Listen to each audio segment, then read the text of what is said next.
Okay. Whoa. So first of all, thank you so much for having me, and thank you, Tal, for the awesome talk. Tal, yeah. Okay. So my name is Uri, and this would be our agenda for today. First, I'm going to introduce myself and Argmax for a minute or two. Then we're going to talk about recommender systems, and some of you in the audience did a PhD on that, so it will be like a one-slide intro. Then we're going to talk about nearest neighbor search and why do we need to approximate it. Then we'll talk about similarity stores. There are a lot of them. We got a chance to work with quite a few. And we're going to talk about our consideration when choosing a vector similarity search. And lastly, we'll talk about how I see the new standard of database emerging. And then if we'll have time, we'll have a short Q&A session. Cool. So this is me. And this is me.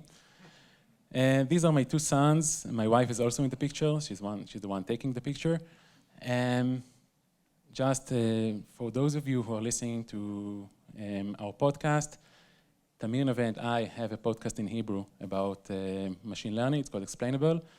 It's one of the few podcasts in Hebrew, so if you're listening to one, you probably should. I'm a co-organizer for PyData. PyData is the largest meetup for Python and data science. And I got a chance to organize a few conferences, so Avner, I know what you're going through. A few years ago, we had a Recom Day and an NLP Day. It's lots of fun. So, cool. So, aside from my quite very long, tedious career, in these days, I'm leading Argmax. Argmax is a very small consulting firm for recommendation systems and natural language processing. Why does Argmax care about search? So as you can see, this is a partial list of our clients, roughly segregated into 3 clusters. We have like the retail one, we have like Visa, Joker, Jewel, and we have the creator economy. Some of our clients are sitting here. And by far, our biggest cluster are the advertising industry. So all of these different domains have something in common, right? So all of them use search behind the scenes, and we, as a consulting firm, use very similar architecture. And this is the reason why we care about similarity search, and you'll see how all of these points connect in a second. So what are recommender systems? Essentially, given one slide, a recommender system is a problem in which we have a lot of items. It could be products or videos, songs, whatever. We have a lot of users, but we have limited space. So choosing the right 10 or 12 items to display, this is the problem of recommender systems, and there are plenty of architectures how to do that. As mentioned before, some people did their masters and PhD on recommender systems. There's a lot of things to say. But from an architecture point of view, it's actually pretty simple. So let's see how it connects. You can think about a recommender system as having this huge imaginary matrix of preferences. For example, John over here wouldn't like to buy a jar of cookies, but he would like to buy a cup of coffee. This is a theoretical representation because in practice, no one actually stores this huge matrix in memory. A more common approach is to try and model not John as an individual with ID something, but as a segment. Now John is a male aged, whatever, 20-something. And the cookie, it might be a cookie or it might be an item with certain properties. Now, what changed between those two slides? Now we have conversion rates. We don't have the exact preferences, but given someone like John and an item like a cookie jar or a cookie jar, the probability of conversion is 3%. Now this could be click-through rate, it could be a purchase rate, it could be a lot of things, but in theory, when we think about recommender systems, we have this matrix in mind. A very practical approach is to try and represent an item as a vector and the user or user segment as a vector, such that their multiplication would be approximately the conversion rate. Now, if we are able to do that, then essentially we have a recommender system, right? Choose the nearest neighbor, the nearest vector, and we can recommend either user to items or item to items, assuming that items that have similar properties would have similar vectors. So it's a very general approach. Now, how do we learn those vectors? The short answer is that we don't have time, but the bit longer version is that there are roughly two approaches. One of them is to learn by interactions. For example, collaborative filtering. How do users interact with other users, items with other items? Another approach is to represent an item according to its features.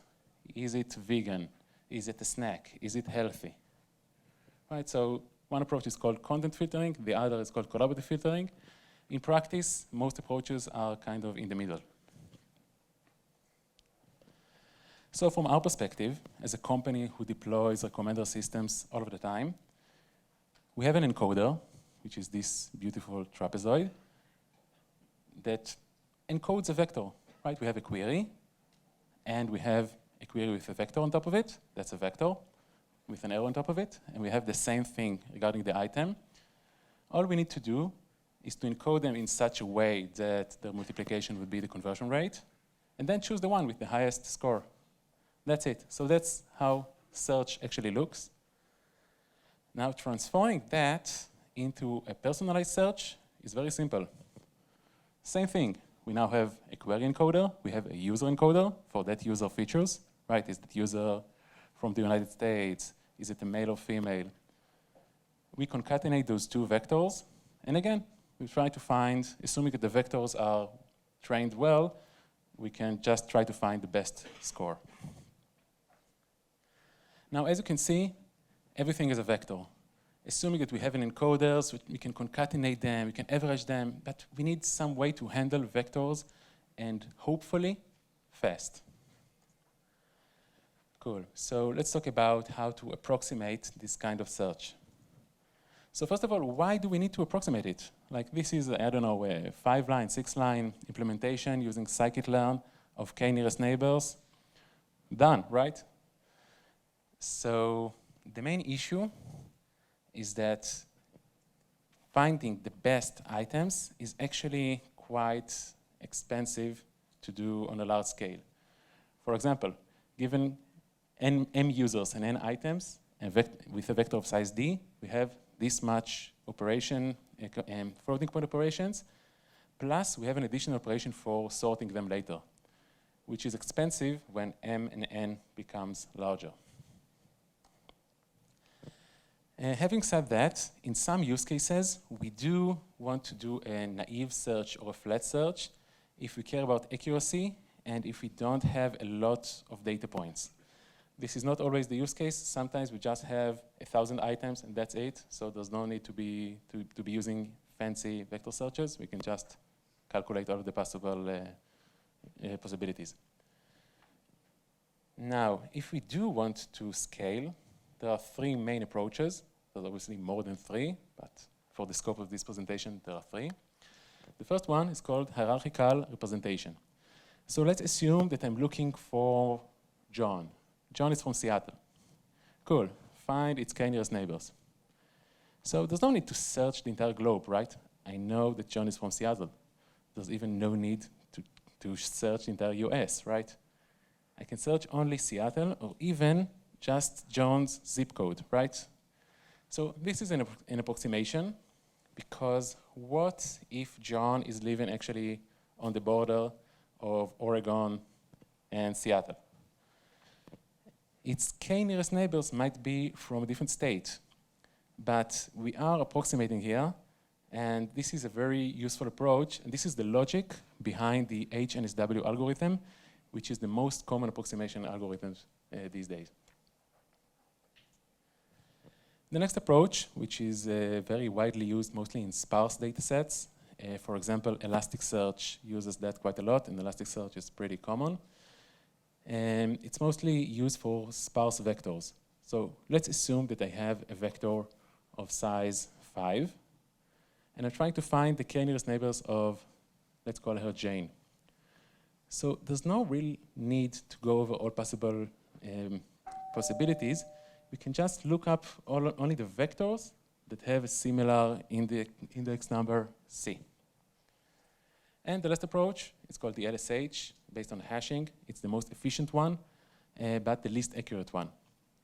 Right, so assuming that I hash the users in such a way that preserve some sort of location, then, for example, just the sign, then we can have some sort of relations if they are in the same quarter or have the same sign on the same entries.